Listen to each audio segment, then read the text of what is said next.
ધોરણ 9 વિજ્ઞાનની અંદર જો 15મો પ્રશ્ન છે. ગઈ વખતે જે પાક ઉત્પાદનમાં સુધારણા હતી એના વિશે વાત કરતા હતા. 14મો પ્રશ્ન છેલ્લે જોયો હતો, પાક ઉત્પાદનનું વ્યવસ્થાપન જે હતું એ. હવે છે વનસ્પતિના પોષક તત્વો સમજાવો. જો વનસ્પતિના પોષક તત્વો જે છે એ વનસ્પતિની વૃદ્ધિ માટે ખૂબ જ જરૂરિયાત રહેલી હોય. જેમ કે આપણે પ્રોટીન લઈએ છીએ, કાર્બોદિત, ચરબી, આ આપણા પોષક તત્વો થયા, બરાબર, તેલીબિયા અને એ બધું. તો એવી જ રીતે વનસ્પતિ માટે પણ અમુક પ્રકારના પોષક તત્વો રહેલા હોય છે. તો પોષક તત્વોની જે આવશ્યકતા છે, તો વનસ્પતિઓને વૃદ્ધિ, વિકાસ અને તંદુરસ્ત રહેવા માટે પોષક તત્વોની આવશ્યકતા રહેલી છે. તો વનસ્પતિ જે છે એને વૃદ્ધિ, વિકાસ અને તંદુરસ્ત રહેવા માટે, જો વૃદ્ધિ મતલબ વૃદ્ધિ અને વિકાસ મતલબ જેમ કે આપણે એમ કે વૃદ્ધિ એટલે શું, તો વૃદ્ધિ એટલે માની લે કે બીજ છે તો અંકુરણ પામવું, અંકુરણથી છોડ થવું, આ બધું એની વૃદ્ધિ કહેવાય. એ જ પ્રમાણે વિકાસ તો પુષ્પ આવવું, પુષ્પમાંથી ફળ બનવું તથા તંદુરસ્ત રહેવું, બરાબર, એ પણ એક પ્રકારે જોવા જઈએ તો એની આવશ્યકતા રહેલી છે. તો પોષક તત્વોની પ્રાપ્તિ આગળ છે. તો પોષક તત્વોની જે પ્રાપ્તિ છે, તો વનસ્પતિ ત્રણેય સ્ત્રોત હવા, પાણી અને ભૂમિમાંથી પોષક તત્વો મેળવે છે. એમાંથી હવામાંથી જે પોષક તત્વો મેળવે છે એ છે હવામાંથી જે મળતા પોષક તત્વો, એમાંથી કાર્બન અને ઓક્સિજન. તો કાર્બન અને ઓક્સિજન બંને પોષક તત્વો એને હવામાંથી મળે છે. ત્યાર પછી પાણીમાંથી, તો પાણીમાંથી હાઇડ્રોજન મેળવે. તથા જમીનમાંથી, જો જમીનમાંથી બે પ્રકારના પોષક તત્વો મળે છે. એક બૃહદ પોષક તત્વો જેને ગુરુ પોષક તત્વો કહેવાય, અથવા એમ કહી શકીએ કે જમીનમાં એનું પ્રમાણ વધારે જોઈએ છીએ. અને બીજું જે હોય છે એ છે સૂક્ષ્મ પોષક તત્વો, એટલે કે લઘુ પોષક તત્વો, મતલબ એનું પ્રમાણ જમીનમાં વધારે હોવું જોઈએ નહીં, ઓછું પ્રમાણ હોવું જોઈએ એવા પોષક તત્વો. તો જમીનમાં જેનું પ્રમાણ વધારે હોવું જોઈએ એ પોષક તત્વો એટલે કે એ તત્વો છે nitrogen, magnesium, sulphur, calcium, phosphorus અને પોટેશિયમ. આ તત્વો એવા છે જેનું પ્રમાણ જમીનમાં વધારે હોવું જોઈએ. જ્યારે લઘુ પોષક તત્વો એટલે કે ઓછા પ્રમાણમાં જેની જરૂર પડે છે એ છે manganese, boron, iron, zinc, copper, molybdenum અને ક્લોરિન. આ તત્વો એવા છે જેની જરૂરિયાત ઓછી રહેલી છે. તો બે પ્રકારના તત્વોની જરૂરિયાત રહેલી છે, બરાબર, જેમાં એકનું પ્રમાણ વધારે અને બીજાનું પ્રમાણ ઓછું હશે. વધારે પ્રમાણમાં જે તત્વો છે જરૂરિયાતવાળા એને કહેવાશે બૃહદ પોષક તત્વો એટલે કે ગુરુ પોષક તત્વો. અને જેનું પ્રમાણ ઓછું જરૂરિયાત હોય એને કહેવાય સૂક્ષ્મ એટલે કે લઘુ પોષક તત્વ. તો આ પરથી સ્પષ્ટ થાય કે વનસ્પતિને ભૂમિમાંથી 13 પોષક તત્વ, જો જમીનમાંથી જે પોષક તત્વો મળે છે બૃહદ અને લઘુ, જે એટલે કે ગુરુ પોષક તત્વો અને લઘુ પોષક તત્વો, એની કુલ સંખ્યા 13 છે. આ બાજુમાં રહેલા તમામ તત્વો તમે ગણી શકો, એ તત્વોની સંખ્યા છે 13, બરાબર. આ 13 તત્વો રહેલા છે ત્યાં. ત્યાર પછી પાણીમાંથી 1 હાઇડ્રોજન માત્ર અને હવામાંથી 2 એટલે કાર્બન અને ઓક્સિજન આ તત્વો મેળવે. તો ભૂમિમાંથી પ્રાપ્ત થતા 13 પોષક તત્વો પૈકી 6 તત્વો વધારે માત્રામાં જોઈએ, જેને આપણે ગુરુ પોષક તત્વો અથવા બૃહદ પોષક તત્વો કહીએ છીએ. અને બાકીના 7 તત્વોની જરૂરિયાત ઓછા પ્રમાણમાં હોવાથી તેને સૂક્ષ્મ પોષક તત્વ અથવા તો એને લઘુ પોષક તત્વો કહેવાય છે. તો આ જે પોષક તત્વો છે એ વનસ્પતિની વૃદ્ધિ અને વિકાસની અંદર સૌથી વધારે મદદરૂપ હોય. જેમ કે આપણે યુરિયા રાસાયણિક ખાતર વિશે જાણીએ છીએ, બરાબર. તો એ રાસાયણિક ખાતર જે યુરિયા છે એનું મુખ્ય તમે જોવા જાવ ફાયદો શું છે, તો એની અંદર સૌથી વધારે માત્રામાં નાઇટ્રોજન રહેલું છે. તમે જ્યારે કોઈ પણ વનસ્પતિને યુરિયા ખાતર આપો, રાસાયણિક ખાતર, એની વૃદ્ધિ બહુ જ ઝડપી થાય, ખૂબ જ ઝડપી. ઝડપથી ઉગી જાય, એની અંદર તમે જોવો એટલે સરસ આમાં આપણને એવું લાગે કે આટલી ઝડપી તથા આટલી સારી વનસ્પતિ ઉગી શકે છે, પરંતુ એ નાઇટ્રોજનને આધારે હોય છે. પર હા, બીજી વસ્તુ કે એનું જો પ્રમાણ વધી જશે તો નુકસાનકારક, એનું પ્રમાણ અમુક માત્રાથી વધવું જોઈએ નહીં. બરાબર. તો હવે આગળનો ટોપિક જે છે એ એની અંદર જ છે કે પોષક તત્વોની ઉણપ તથા ખાતરની આવશ્યકતા. પોષક તત્વોની ઉણપને કારણે વનસ્પતિઓની પ્રજનન, વૃદ્ધિ અને રોગો સામે સંવેદનશીલતા સહિતની દેહધાર્મિક પ્રક્રિયાઓ પર અસર પડે. જો પોષક તત્વોની ઉણપથી, પહેલું કીધું વનસ્પતિઓની પ્રજનન. પ્રજનનનો અર્થ અહીંયા થાય અલૈંગિક પ્રજનન. બરાબર. તો એ પ્રજનન એટલે કેવું પ્રજનન? તો તમને ખબર હોવી જોઈએ કે તમે આગળના ધોરણમાં ભણ્યા હશો કે પુંકેસર પરની પરાગરજ સ્ત્રી કેસર પરના પરાગાસન પર જાય. બરાબર. આ જે ક્રિયા હતી એને આપણે પરાગનયન કહેતા, જેમાં બે પ્રકારનું પરાગનયન આવે, એક સ્વપરાગનયન અને બીજું હોય પરપરાગનયન.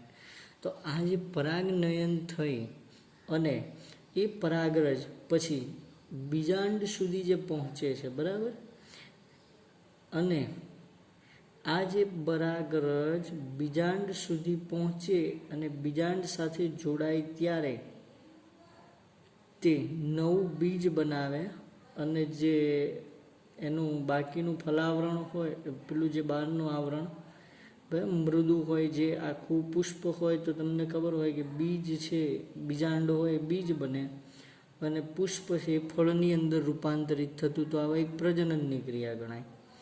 પછી વૃદ્ધિ થવી અને રોગો સામે સંવેદનશીલતા. તમે જોયું હશે કે વનસ્પતિમાં પણ રોગો, ઘણા બધા રોગ આવતા હોય, તો એની સામે પણ સંવેદનશીલતા એટલે કે એની સામે લડવાની એની ક્ષમતા અને એના ઉપર આધાર હોય. ત્યાર પછી ખાતરની આવશ્યકતા. તો વધારે પાક ઉત્પાદન મેળવવા માટે ભૂમિમાં પોષક દ્રવ્યો ઉમેરવા છાણિયું ખાતર અને ખાતરની આવશ્યકતા રહેલી છે. જો પાક વધારે માત્રામાં મેળવવો હોય તો ખાતર જોઈએ. ખાતર હોય તો જ વધારે માત્રામાં પાક મેળવી શકાય, નહીં તો પાક મળે નહીં. જોઈએ એટલી માત્રામાં આપણને પાક મેળવવો હોય તો ખાતર આવશ્યક. ખાતર શું કરે છે?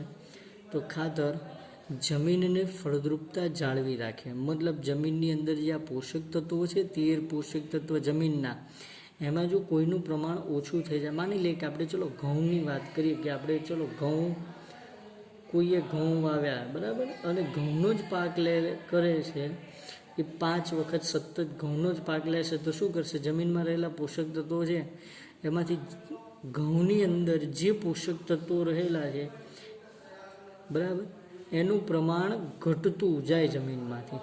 કારણ કે શું કરે? પાક છે જમીનમાંથી એ પોષક તત્વ લેતો રહેશે અને જમીનમાં એનું પ્રમાણ ઘટે. તો આમ એની ફળદ્રુપતા ઘટતી જશે. તો એવું ન થાય એના માટે શું કરવું પડે? જમીનમાં ખાતર ઉમેરવું પડે. એમાં અહીંયા તમને છાણિયું ખાતર અને ખાતરની આવશ્યકતા રહેલી છે. તો એમાં જો રાસાયણિક ખાતર છે ને, અત્યારે સરળતા ખાતર આપણે ઉમેરીએ. બાકી જોવા જઈએ તો છાણિયું ખાતર જે છે, કુદરતી ખાતર જેને કહેવાય, એ ખાતર ખૂબ જ ફળદાયી હોય. કારણ જમીનની ભેજ ધારણ ક્ષમતામાં વધારો કરે, એટલે ભેજ લાંબા સમય સુધી રહે, જેના કારણે વનસ્પતિ સૌથી વધારે વિકસિત થઈ શકે. બરાબર. એના પછી બૃહદ કે ગુરુ પોષક તત્વ કયા છે અને તેમને ગુરુ પોષક તત્વ કેમ કહે છે, એવો પ્રશ્ન છે આગળનો. તો એને જોઈએ આપણે. Nitrogen, potassium, calcium, phosphorus, magnesium અને સલ્ફર, આ જે છે 6 પોષક તત્વ, એ ગુરુ પોષક તત્વ એટલે બૃહદ પોષક તત્વ કહેવાય. તેઓને ગુરુ પોષક તત્વ કહે છે કારણ કે વનસ્પતિને આ પોષક તત્વોની માત્રા જે છે વધારે જોઈએ છે. વધારે માત્રામાં આ પોષક તત્વોની જરૂરિયાત રહેલી છે, એટલા માટે આપણે એને કહીશું ગુરુ પોષક તત્વ. બરાબર. ત્યાર પછીનો પ્રશ્ન જોઈએ. તો એ પ્રશ્ન છે, વનસ્પતિઓને તેઓનું પોષણ કેવી રીતે કરે છે? તો એમાં પહેલો પોઈન્ટ છે કે વનસ્પતિઓ હવા, પાણી અને ભૂમિમાંથી પોષક તત્વોનું શોષણ કરી તેઓનું પોષણ કરે છે. વનસ્પતિની વૃદ્ધિ માટે આવશ્યક 16 પોષક તત્વો જે છે, જો એમાંથી 13 જમીનમાંથી મળે, 2 હવામાંથી અને 1 પાણીમાંથી, એમ 13 ને 3 બીજા 16 થઈ જાય ટોટલ. તો 16 પોષક તત્વોમાંથી કાર્બન અને ઓક્સિજન હવામાંથી, હાઇડ્રોજન પાણીમાં દ્વારા અને બાકીના 13 પોષક તત્વો જે છે એ ભૂમિમાંથી એટલે કે જમીનમાંથી પ્રાપ્ત થાય. ત્યાર પછી ટૂંક નોંધ જોઈએ સેન્દ્રિય ખાતર વિશે. તો સેન્દ્રિય ખાતર પ્રાણીઓના મળ અને વનસ્પતિના કચરાના વિઘટનથી તૈયાર થાય છે. સેન્દ્રિય ખાતર બનાવવાની ક્રિયામાં કયા જૈવિક પદાર્થોનો ઉપયોગ કરવામાં આવે છે તેના આધારે 2 વર્ગમાં વહેંચવામાં આવ્યું. એક છે કોમ્પોસ્ટ અને બીજું છે લીલું જૈવિક ખાતર. જો સેન્દ્રિય ખાતરના લાભ આપ્યા છે તો તેમાં કાર્બનિક પદાર્થોની માત્રા વધુ હોવાથી ભૂમિને કાર્બનિક પદાર્થો પરિપૂર્ણ થાય, જેથી ફળદ્રુપતામાં વધારો થાય. જો આનાથી ફળદ્રુપતા વધે છે, એનું કારણ શું છે? તો કાર્બનિક પદાર્થોની માત્રા વધારે હોય, જે ભૂમિને કાર્બનિક પદાર્થોથી પરિપૂર્ણ કરી ફળદ્રુપતામાં વધારો કરે. તેમાં રહેલા કાર્બનિક પદાર્થો ભૂમિના બંધારણમાં સુધારો કરવામાં મદદરૂપ બને છે. મતલબ તે જમીન જે છે એનું બંધારણ, મતલબ એની અંદર રહેલા જે પોષક તત્વો છે એ પોષક તત્વોમાં આ બીજા દ્રવ્યો એડ થતાં એની ફળદ્રુપતા વધે તથા એના બંધારણ સુધરે છે. રેતાળ જમીનમાં જળ સંગ્રહ ક્ષમતા વધારે છે. રેતાળ જમીન તમે જોઈ હશે, બરાબર? ત્યાં રેતીના કણોનું કદ મોટું હોય છે અને ત્યાં પાણી સરળતાથી અંદર જતું રહે છે. એક જગ્યાએ વધારે સમય ટકતું નથી, તો આના કારણે ત્યાં ભેજ સંગ્રહ ન પામી શકે અને ભેજ સંગ્રહ ન પામે તો તે વનસ્પતિ વિકસિત થઈ શકે નહીં. માટે ભેજ ધારણ ક્ષમતા હોવી જરૂરી છે. ચીકણી જમીનમાં કાર્બનિક પદાર્થોની વધુ માત્રા પાણીના નિકાલમાં મદદરૂપ બને છે. ચીકણી જમીન જે હોય એમાં કાર્બનિક પદાર્થો જે છે એ વધારે માત્રામાં હોય છે. તો વધુ માત્રામાં જે કાર્બનિક પદાર્થો છે એ પાણીના નિકાલમાં મદદરૂપ બને. પાણી છે એનો નિકાલ કરવામાં, વધારાનું પાણી હોય એને નિકાલ કરવામાં મદદરૂપ બને. તેથી પાણી એકત્રિત થતું અટકાવે છે. વધુ પડતું પાણી હોય તો પણ તમે જાણો છો કે વનસ્પતિને નુકસાન કરે છે. સેન્દ્રિય ખાતરમાં જૈવિક કચરાનો ઉપયોગ કરવામાં આવતો હોવાથી ખેતરના કચરાનું પુનઃચક્રણ થાય છે. હવે જો આગળનો પોઈન્ટ છે કે સેન્દ્રિય ખાતર જે બને એમાં જૈવિક કચરાનો ઉપયોગ કરવામાં આવે. મતલબ જે પણ જૈવિક પદાર્થો છે, બરાબર, એનો ઉપયોગ કરવામાં આવે, જેથી ખેતરના કચરાનું પુનઃચક્રણ થાય છે. જેમ કે માની લે કે પાક કરવામાં આવ્યો અને બાકીની જે પાક લઈ લીધા પછી વનસ્પતિ કચરો હોય એનો જ ઉપયોગ કરી ખાતર બનાવી દે, તો એ જે કચરો હતો ખેતરનો એનો જ ઉપયોગ કરી શકાય આપણે. ત્યાર પછી રાસાયણિક ખાતરનો ઉપયોગ ઘટતા પર્યાવરણને થતા નુકસાન, પ્રદૂષણ ઘટાડવામાં મદદરૂપ થાય. હવે જો રાસાયણિક ખાતરનો ઉપયોગ કરવામાં ઘટી જાય તો પર્યાવરણને નુકસાન થતું અટકે છે. પહેલી વસ્તુ કે રાસાયણિક ખાતર છે એ જમીન, જલ બંનેનું પ્રદૂષણ કરે, બરાબર? જમીનનું પણ પ્રદૂષણ કરશે અને પાણીનું પણ પ્રદૂષણ કરે છે. તો સેન્દ્રિય ખાતરના ગેરલાભ આપેલા છે. તો તે જમીનને પોષક દ્રવ્યો અલ્પ પ્રમાણમાં આપે છે. ખૂબ પૂરતા પ્રમાણમાં ના આપે. તમારે સેન્દ્રિય ખાતર વધારે પ્રમાણમાં આપવું પડે, એનો અર્થ એવો થાય. હવે છેલ્લો પ્રશ્ન જોઈએ આજના દિવસ માટે, 19મો પ્રશ્ન જે છે તો એ છે સેન્દ્રિય ખાતરના પ્રકાર સમજાવો. સેન્દ્રિય ખાતર બનાવવાની ક્રિયામાં ઉપયોગમાં લેવાતા વિવિધ જૈવિક પદાર્થોને આધારે તેને 2 વર્ગમાં વહેંચવામાં આવ્યો છે.